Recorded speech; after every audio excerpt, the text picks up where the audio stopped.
So this is the question of the day. Let's first read the question. Minimum initial energy to finish the task. You are given an array tasks where task I represents actual and minimum. Actual I is the actual amount of energy you spend to finish the I task. Minimum is the minimum amount of energy we require to begin I task. For example, if the task is 10 and 12 and your current energy is 11, you cannot start this task. However, if your current energy is 13, you can complete the task and your energy will be 3 after finishing it. You can finish the task in any order you like, return the minimum initial amount of energy you need to finish all tasks. So basically, let's understand what question is stating. So we have given an array task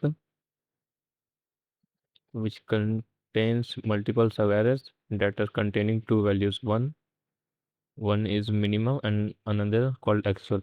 Minimum represents the minimum amount of energy we require to finish the task, and actual says the amount of energy used while finishing this task. Basically, uh, minimum said, wait a second.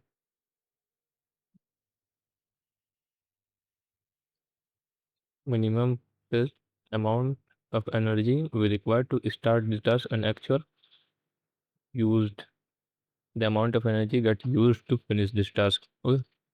So let's understand question with the example. Here we are given an array 1 2 2 4 4 8. So let's consider first how much energy. So the basically the question require the answer as the total amount of energy, minimum amount of energy, initial energy you will need to finish this task. So what will the minimum amount of? Let's consider we need 8. So how it works? First we compare 8 with 2. Can I have 8 energy? Can we start this first task? Yes, we can, because the threshold is 2. The minimum we required is 2. So we can start this task, and while doing this task, 1 energy is consumed. So we're left with 7. And now here we can start this task. Yes, because minimum requirement is 4. So after doing this task, it will get consume. It will consume 2 energy, and we're left with 5. So can we start this task now? No, we can't, because the minimum energy requirement here is 8. So now let's do it in reverse order. Okay, let's start from here. What the amount of energy we have is 8. So can we start this task? Yes, we can, because we have the minimum amount of required energy to start this task, and after finishing we left with 4. Can we start this task? Yes, we have minimum amount of energy, and after finishing this task we left with 2. From 8 after finishing this task we left it for. After finishing this we left it 2. And now can we start this task? Yes, we can, and after finishing we left with 1 energy. So minimum, if 8 is the energy, what if we can 7? No, we cannot take 7, because if we take 7 we can never start this task, or never manipulate this to start this task. So the minimum requirement here is 8. So let's first understand how we gonna solve this problem. Basically, if you notice here, and there is a gap between what we required and what we are gonna use, what we gonna require to task and what we gonna require to finish this task. I mean, one gonna use and two gonna, because there difference between, we are only need 1 energy to finish the task, but we need 2. We need 1 extra just to start this this task. I mean, this is just unnecessary just to start this task. And here 2 comma 4 we need 2. Here 4 comma 8 we need 4. If we want to do the task, what we can do is start from where we need more extra, because let's suppose you seen already, I have shown you that if we start from here, I mean, here we need more extra energy. So first we should start from here where we need more extra energy. So first we have to sort the array from in descending order on the basis of extra energy. So let's take this 1 2 and 4 4 and 8. Now we have to sort this on basis of extra energy we need. So this is 1, this is 2, this is 4. We need 4. 8 minus 4 is 4, 4 minus 2 is 2, 1 minus 2 is 2. So now let's sort it in descending order. 4 comma 8 and 2 comma 4 and 1 comma 2. So extra we need here is I mean minimum minus minimum to start, minimum minus actual. Let's consider we need zero energy to finish this task. Okay, and now we're gonna add up one by one how much we need. So answer will be zero. And let's take another variable current.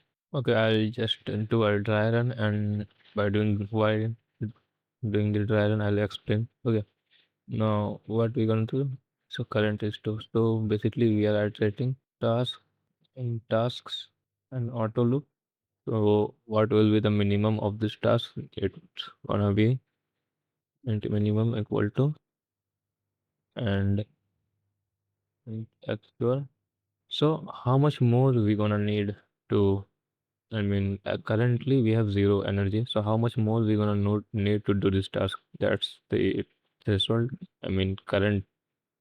Let's set it and equal to how much more we need. That is minimum how much we required minus how much we have.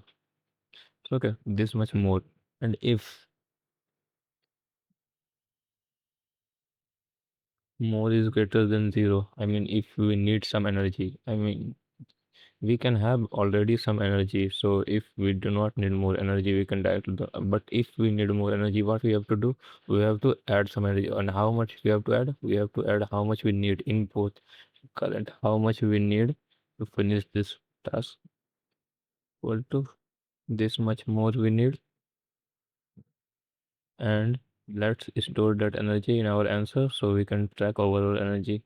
So after adding, now let's spend this. So how we're gonna spend this is current actual. So we are subtracting the actual amount of energy, but we have added more because we have to cross this threshold. So after crossing this, after entering onto this task, because we have the amount of energy we require to do this task, I mean begin this task. Now we are what we are doing, we are subtracting the actual amount of energy that's gonna consume while doing this task. Let's try run this. So what is the current? We have zero and the answer we have zero. So minimum amount of energy required to do this task is air, and actual amount of energy we that gonna consumed while doing this task is 4. So how much more we required? We required minimum minus current. And what is minimum? 8, and current is 0. So current minus it's become 8. Okay. So more is greater than 0. Yes, we required more. So we're gonna add more into current. We're gonna add more into current, and in also gonna save that into answer to return that later. Now we have to do it as for two. So if we want to do this task, what we're gonna do? We're gonna subtract the actual value from the current. So now task is done, and we are left with 4 energies. Okay. Now let's move to another task. Here minimum is 4 and actual is 2. So basically, in how much more we need? We need 4 minus minimum is 4, and what current is 4? 4 minus 4 is 0. So 0 is basically not greater than 0. So what we're gonna do? We just skip that if statement and just use that energy to do this task. So this task gonna done, get done, and let's move to another task. And while doing this task, the minimum is task 1 and the actual is task 0. And more, how much more we need? We need minimum minus current. What currently we have? We have 2. So we need 0. So is 0 greater than 0? No. So just subtract the actual amount of and do this task. And how much we currently we are left 1, and answer was 8. We don't have to add more. So just return the answer.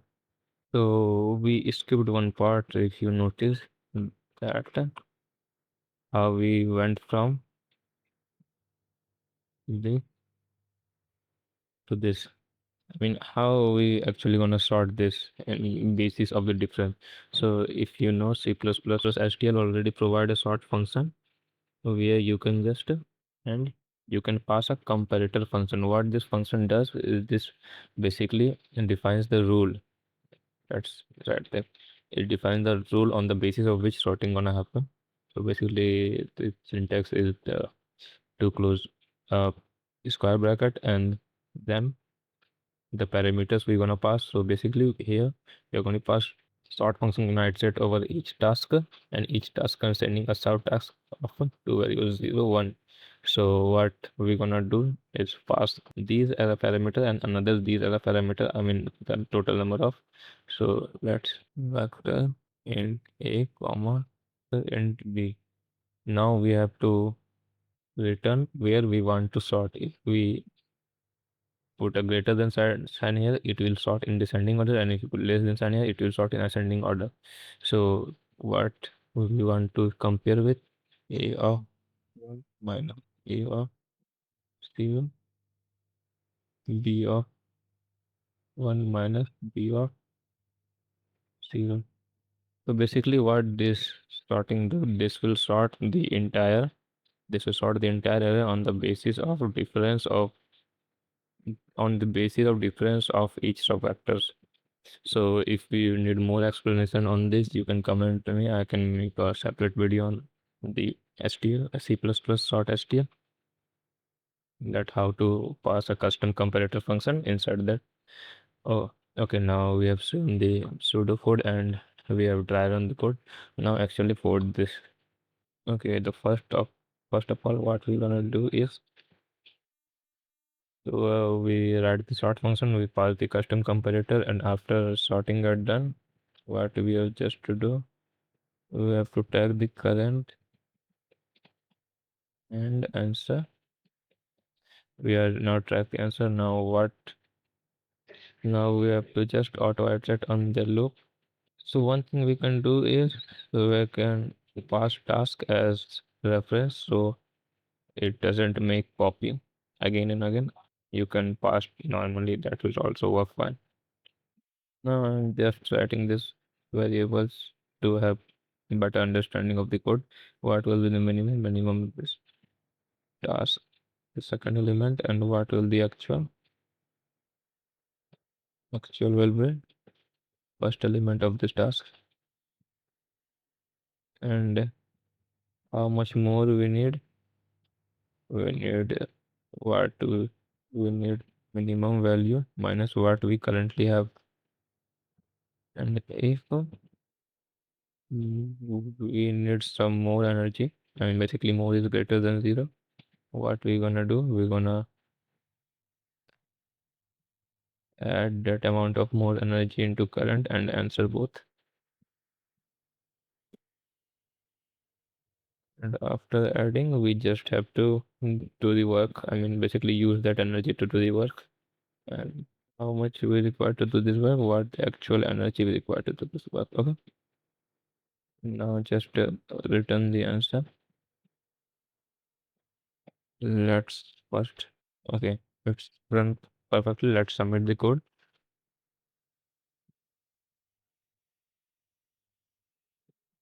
Okay, we perfectly passed all test case. So it might be some network, I mean this is perfectly fine code. So let's analyze the time complexity.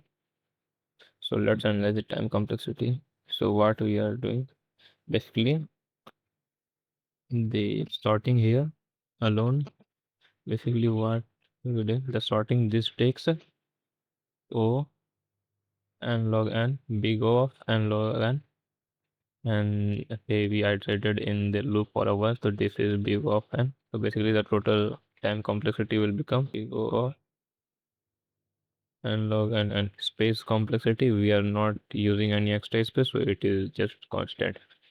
So I hope you understand this. That's it for today. See you tomorrow. And if you need explanation why we add this and how this sort function works, you can comment on this video. I will make a separate video for this.